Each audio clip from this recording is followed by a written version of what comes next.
बिस्मिल्लाहिर्रहमानिर्रहीम वसल्लल्लाहु अला नबील करीम।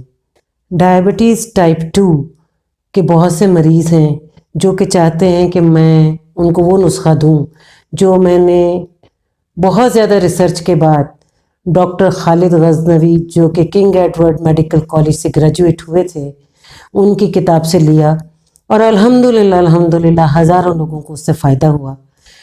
Diabetes type 2 में खुराक का बहुत बड़ा रोल है।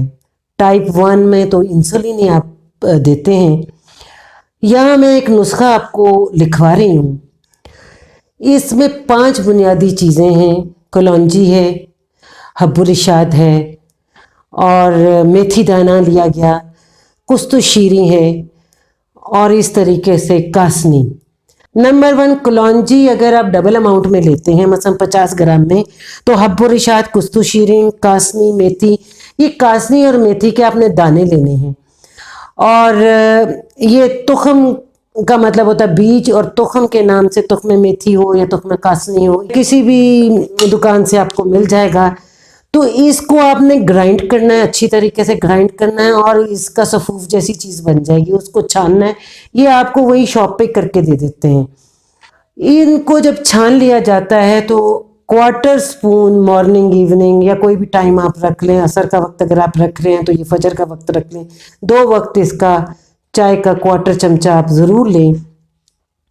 यहाँ आपको मैं 2 हदीसें मेथी दाने के ऊपर हाईलाइट कर रही हूँ कि मेथी के बारे में हदीस है कि पैगम्बर इस्लाम सल्लल्लाहु अलैहि वसल्लम ने फरमाया कि मेथी में शिफा है।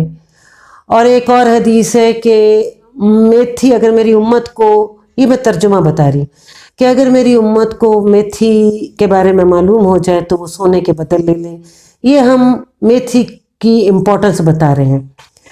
इसके बाद जो कलौंजी है, कलौंजी के बारे में हदीस सभी जानते हैं कि कलौंजी में सवाए मौत के हर बीमारी का इलाज है और अल्लाह ताला ने कोई बीमारी ऐसी पैदा नहीं की जिसका इलाज उससे पहले नहीं उतार दिया। तो चूँकि मैंने अपनी एक वीडियो में बॉडी डॉक्टर का जिक्र किया कि आपका जो डिफेंसिव सिस्टम है, चूँकि डायबिटीज़ में, या डायबिटीज़ एक मेटाबॉलिक डिजीज़ है, कोई भी डिजीज़ उसमें आपका इम्यून सिस्टम डिक्रीज़ करता है। जहाँ आप दूसरी चीज़ें इस्तेमाल कर रहे हैं, न्यूट्रिशन को मैं बहुत ज़्यादा वैल्यू देती हूँ। इस नुस्खे के साथ आपने अपना जो डॉक्टर के साथ आपकी कंसल्टेशन है उसको जारी रखेंगे और आपको जो दवाई आपका डॉक्टर दे रहा है उसको आपने प्लीज़ जारी रखना है। ऐसा नहीं करना कि ये इसके साथ आप अपनी दवाइयाँ बंद कर दें, ऐसा प्लीज़ बिल्कुल भी नहीं करेंगे। तो ये चूँकि बहुत सारी बहनों ने मुझसे डायबिटीज़ का ये नुस्खा मांगा और सवाल किया कि हमें जी डायबिटीज़ है और हमें इस वक्त कोरोना का वायरस का भी फियर है, तो आप हम जो दूसरे इलाज जो हमें बताए जाते हैं उसके साथ हम और क्या चीज़ें ऐड करें। यहाँ 2-3 चीज़ें मैं और ऐड करवा रही हूँ ख़ास तौर पर डायबिटिक पेशेंट को, कि जनरली मेरे देखने में आ रहा है कि मैग्नीशियम का लेवल बहुत ज़्यादा लोगों का, जो मेरे पास ख़वातीन आती हैं उनका लो होता है। इसकी वजह यह है कि बच्चियाँ आजकल हरे पत्तों वाली सब्जियाँ नहीं खा रही।